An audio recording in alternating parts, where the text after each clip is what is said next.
In this video, I'm going to be attempting to survive 100 days in hardcore Minecraft. That means if I die, I'll lose my world forever. I've been playing this game since 2013 and I've never tried this challenge until now. This video took me over 70 hours to make, so sit back, relax, and consider hitting that subscribe button if you enjoy the video. First things first, I had to name my new world. Oh wait, I can't use that on YouTube. I settled on FatFrankTV instead, definitely not playing to my ego here. Last thing to do was change the mode to hardcore and let the challenge begin. On my first day I had no food or items, so I did what any normal sane person does and I punched some trees. I crafted a workbench which I used to make my first pickaxe and sword. I then lowered the local sheep population for their wool as I would need a bed for the night. When I had enough, I turned my attention to mining some of the nearby stone, gathering as much as I could until my pickaxe broke. I made some better tools, crafted my bed, and I also made a furnace to cook up the mutton I collected. When the mutton was cooked, I had a quick snack, collected my belongings and set off in search of adventure. I explored the spawn area first, but the only interesting thing I could find was the sugarcane. Disappointed, I made myself a boat and decided to set off and sail for a better home. I sailed through the first sunset and into the early night, eventually making land at this little lonely island. I decided to place my bed down and sleep for the rest of the night. In the morning, I took my boat across to the shipwreck I noticed the night before. I dove down in search of treasure, but instead of treasure, I found this chest full of useless junk. I decided to clear out anyway because it was free. I then made my way back to my boat and sailed on for a short while longer before reaching new lands. I harvested some more sugarcane, gathered some more oak wood, and then went on another blood-crazed rampage against the local wildlife. Not even the younglings were safe. I found this cool hill, which I liked, and decided to call it home. I leveled out the land and started laying foundations for my first build. When I'd finished, it started to get dark, so I placed my bed down and impatiently spammed it until it would let me sleep. On day 3, I began filling in the walls of the house. When I was done with the layout, I moved on to raising the trim to the next level. This used up all of my wood, so I went to gather some more, also picking up some sand, which I would need for the windows. By the time I made it back home, it was getting dark. I began the 4th day with an eco-friendly attitude. I placed in some saplings from the trees that I destroyed the day before, and continued the construction of my starter house. I worked on this through day 4 and into day 5. I found my first iron blocks on day 5 and decided to farm some coal for fuel and torches. I got brave on day 6 and killed a spider. This skeleton also decided to pick a fight with me. I attempted to destroy him, but then realised I had no armour on. I ran away in gracious defeat to craft a shield, but when I returned, he'd already fled. I then went adventuring and found a village nearby. It had a chest with wheat and cacti in it.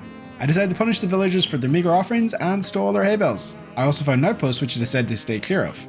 I returned home the next morning to do some more landscaping, and I spent the next few days building a cobblestone wall around my base for protection against mobs. I built a small pen for some animals and lured some cows into it. I fed them some wheat and made them do the jiggy jiggy to make some baby cows. Yes, science! Day 11 was spent mostly exploring caves and ravines for iron. I found a spawner and I got a chance to show how bad I was at landing my crit attacks. I found an efficiency 4 book though, which I thought was pretty lucky. I spent the next 8 days creating my mine area, finishing the 2nd floor of my home, crafting iron gear and making the cows do more jiggy jiggy. I also made a farm for my wheat and sugarcane. On day 20 I sought out more adventure. I found another village. This one had a villager with his head stuck in the roof. I freed him and he seemed grateful, I think. I ventured further along the coast and found my 3rd village. This one had another chest, which was also filled with wheat and cacti. I found this weird floating bush glitch outside though, which was pretty cool. By the time I was done exploring, it was getting dark, so I barged in on some locals, kicked them out of their beds, and decided to sleep here for the night. The next day. I did some cave exploring the next morning, but quickly changed my mind when I remembered that creepers existed. I travelled further into the desert and found my first desert temple, which I cleared out like a pro. I grabbed all the TNT and was left underwhelmed by the chests. I really was not having any luck with these chests. On day 22 I found another zombie spawner, this time doing better to land my crit attacks. I found my first name tag, which was the only exciting thing I found. I worked on my mine for most of days 23 to 26, finding my first diamonds on day 25. As I was mining down to my strip mine level, I broke through into a large lava cavern and found my next few diamonds in a cave. I resurfaced to craft myself a diamond pickaxe so I could mine some obsidian. I used the obsidian and leftover diamonds to craft myself an enchanting table. I then made some iron pickaxes and prepared some food for going strip mining. I spent the entirety of day 28 doing just that, but I was unlucky and didn't find a single diamond. It didn't take me long to get bored of mining, so I decided to take a break and spend the next few days gathering some resources from the surface. I decided to return to the mine on day 31, and I wasn't leaving until I found more diamonds. Nothing was going to stop me, not creepers, not skeletons, although I did get slightly distracted by watching these two fight each other. I quickly regained my focus and remembered why I was down here. I was determined to live in these caves for as long as I had to until I found those diamonds. A few moments later. Yay, diamonds, get me out of here, please and thank you. The next 2 days were spent planning out and gathering resources for my next build. I wasn't happy with my current starter house, so I decided to take it a step further and try and build a better one. One thing that I really needed was some spruce wood, as I wanted to use it for the trim on the build. Unfortunately for me, there was no spruce forest nearby, so I went off in search of one on day 34. I found another village nearby and yet again it had nothing. I broke their hay bales and sold some of the stolen wheat back to the farmer villager. I also stole their bookcases to use for my enchanting area. I decided to head off on foot for the desert, and I learned a valuable lesson about checking my messages whilst playing Minecraft as I stumbled through this hole. Thankfully though, there was water underneath. When I got out of the hole, I lost my sense of direction completely and ended up back at the village I just looted. I hopped back in my boat and set sail once again. While sailing down the river, I stumbled upon my first mesa biome. I decided to explore it, and I found my second desert temple nearby. This one actually had an emerald in its chest. I also found a broken nether portal with some golden cards. I sailed on a bit further and finally found a village which had an emerald. There was another temple nearby where I found even more emeralds and my first golden apple. At this point my inventory was full, so I decided to head back home. On the way back I discovered this shipwreck which had a lot more loot than my first one. I decided to take the books as well as some cards that I need for my farm. I also found some more emeralds and a diamond in the captain's quarters. Since I hadn't managed to find a spruce forest, I decided to break the mast of the shipwreck instead for the spruce wood that I needed.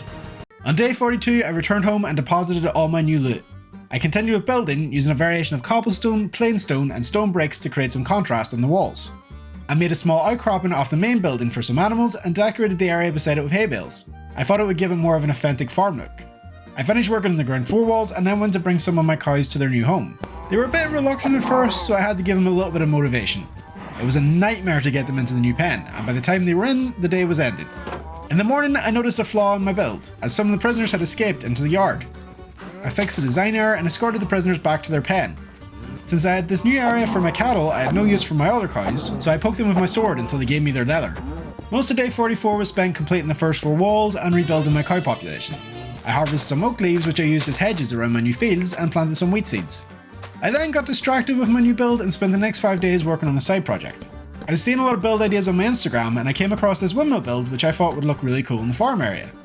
I would need a lot more oak wood for this, so I went gathering. When I was out, I noticed these 2 dudes just chilling in my boat. 2 bros chilling in the hot tub. I went over to say hello, but they weren't very friendly, so I slapped them back. By day 51, I was adding the finishing touches to the windmill. I was really happy with how it turned out, and I thought this was a huge step in making the world look slightly more lived in. I used up all the spruce wood which I had on the windmill, so I set off on day 52 to find some more. I discovered another shipwreck, but this one was being guarded by some drowned. I tried to fight them off, not realising that my shield was in such low durability, and it eventually broke from a trident hit. But me being the boss that I am, I decided to try and attack them anyway. I realised very quickly that that was a bad idea, and I came very close to losing my entire world. Very close. Emotional, damn it! I decided to cut my losses at this point and sail away. I forgot to bring a bed with me, so I spent that night battling off hordes of mobs while searching for the elusive spruce forest. Eventually I came across this frozen ocean, and after spending some time boat skiing, I finally came across the spruce wood I needed. I spent the rest of the night gathering as much spruce as I could, also collecting some saplings to take home with me. It took me most of day 53 to get back home, where I crafted up all the spruce items that I would need to finish the farmhouse. Days 54 to 59 were spent finishing up the build. I added some stripped oak for the next level's floor, as well as raising the walls with oak planks. I added some exterior trim details with some spruce items and finished the roof with spruce stairs. I used some oak logs to add the look of beams to the interior. I made a fire pit and placed some oak trapdoors around it for detail. I also used trapdoors as banisters for the stairs. On day 61 I spent a few moments admiring my build and realised that it still wasn't good enough. I wanted an even better starter house, so I decided to go back to the drawing board. I decided not to start the next build straight away and instead spent day 62 mining some copper to use in an XP farm, as I wanted to enchant my gear. I did some more exploring of the surrounding area on day 63. I cleared out this jungle temple I found a few days earlier, but the chest only had some bamboo and gold bars, nothing worth writing home about.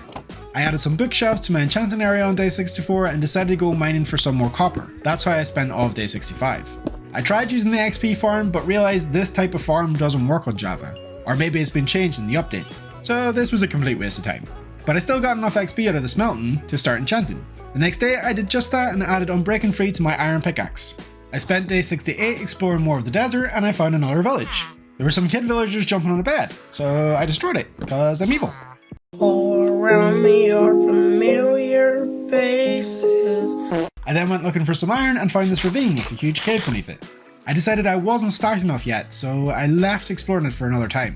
I used the next 2 days to mine up as many resources as I could. I even came across a generous diamond node.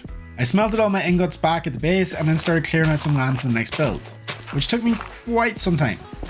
On day 73 I filled in some of the caves around the build area and started laying the foundations. It took me 12 in-game days to complete this build. I got the inspiration from FWhip. He's one of my favourite Minecraft builders and I really like the recent build that he did on his hardcore series. I'll put a link to his channel in the description if you want to try this build out for yourself. It took me an additional day to build this tower off of the main build. I decided to take another break from building and do some more cave diving. I only managed to find one diamond though in this deep cave. When I got back home, I built the bridge connecting the main house to the enchanting tower. Some pillagers heard about my cool new house and decided to claim it for themselves. I thought it was best not to fight them at night, so I waited until the next day and added some new enchantments to my diamond sword and crossbow. I confronted the pillagers and asked them politely to leave my land. They weren't too happy with me and decided to take some shots at me. I didn't expect them to do this much damage, so I played a game of hide and seek with them around this tree. With the pillagers successfully vanished, I spent my last few remaining days adding some details to my new house. I built some more farms around the windmill and added some paths to connect the builds up. I added some spruce trap doors for building details and I eventually moved my enchanting table to my new enchanting tower. When I was done, I stepped outside just as the sun was setting on my 100th day. And like that, my 100-day hardcore challenge was over. I'll definitely be doing more videos of this world in the future, so if you enjoyed and would like to see more, make sure to leave a like. And maybe even consider subscribing. It's free of charge and is a great way to stay up to date with all my latest content. Until next time, thanks for watching. See you later, bye.